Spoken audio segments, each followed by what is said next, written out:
Well, we got a lot of work to do, right? I mean, look, we can sit around all day long and point out all the problems and what a disaster this administration is and what a disaster this Congress is. And there's value there, but we got to beat these people. We got elections coming up. We got to win them.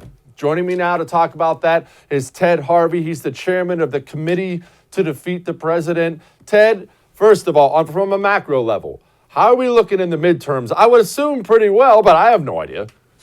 No, I think we're going to have a blowout in 2022. You just look at demographics. We're only behind by 5 seats in the U.S. House of Representatives. And just with demographic changes, California is losing a congressional seat. New York is losing a congressional seat. Illinois is losing a congressional seat. And all of these congressional seats are going to red states. Like Texas is getting 2 new seats and Florida is getting a seat.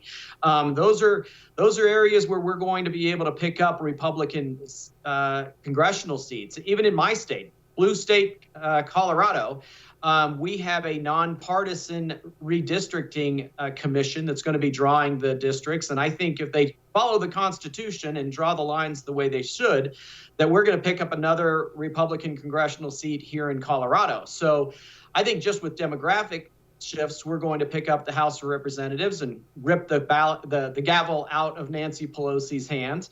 But I also think that just with the how radically left the Democrats have gone, that we are seeing an uprising across the country of grassroots Americans that don't believe that the Democrat Party represents them. And so I think you're going to see us have a landslide in the House, and I think we're going to pick up 2 or 3 seats in the Senate. Just in Georgia alone, we're going to have another Senate election in Georgia, and I think Herschel Walker is going to run there, and he's a legend in Georgia. And I think we'll pick up the Georgia seat, and there's other seats we can pick up as well.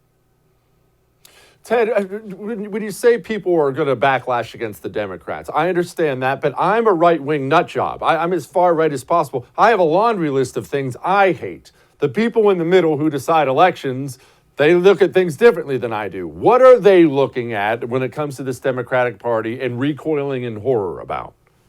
Well, I think your average American, whether they're moderate Democrats or unaffiliated, they are going to work. They're doing their jobs. They're raising their kids. They're going to their sporting events and practices and all of those kind of things. They're not involved in politics. It's not a religion the way it is to the left. I mean, the left running yours and my life is the religion of the Democrat Party right now.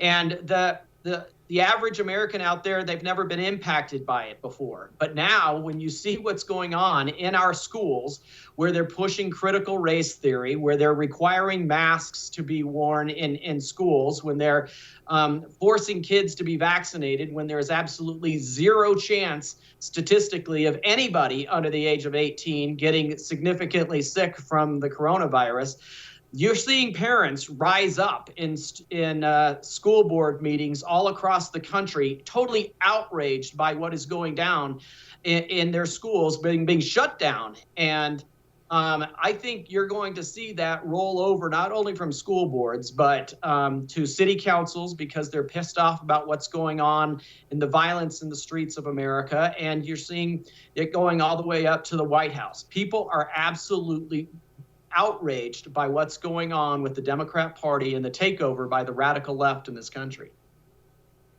Do they care about the border? I suspect they do not. Now, I do. I once ran for Congress in Arizona. I live in Texas, so I'm aware of the border. I'm horrified by what's happening, but I just don't think this issue translates to most of America. I don't think people are close enough to the border to care. Am I wrong? Well, I don't think they're being impacted by it. The media is not showing anything that's going on down on the border. They're not showing the millions of people that are flooding across the border and destroying communities like in Arizona, where you're having states of emergency put in place by these cities down on the border and states down on the border, but the media is not covering it. So the average American doesn't know what's going on. And but I think that is going to be a rallying cry for our base, conservatives like you and me that are outraged by what's going on. And if we can get another candidate out there like Donald Trump, who ran on the banner of securing our sovereign borders, If you can get some Republicans at the congressional level that are run on that issue, I think you'll get our base out, and we have to get our base out if we're going to win.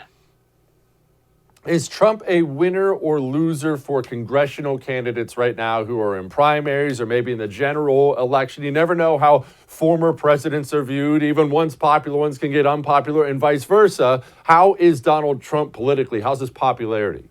Well, it depends. I think it depends from district to district all across the country. And anytime you can get a president to endorse you, that's normally a good thing. And I think most people want to have President Trump's endorsement. And you look at the people that are lining up in Wyoming, just north of where I am, they're desperate to get Trump's endorsement to go up against Liz Cheney, because we can't have a split ticket going up against Liz Cheney, because she doesn't need a majority. She just needs a plurality to win the Republican primary there. So I think you're going to see Trump endorse one of the primary opponents against Liz Cheney, and hopefully the rest of the field will step aside so we can have a head-to-head race there.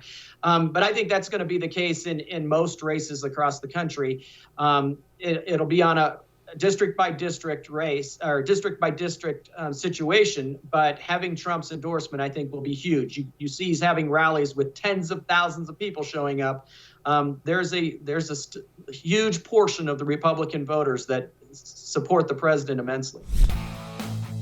Hey, thanks so much for watching The First on YouTube. If you liked what you saw, go ahead and like and subscribe. You heard me. Like it, subscribe. You'll get a lot more of it and a lot more of me.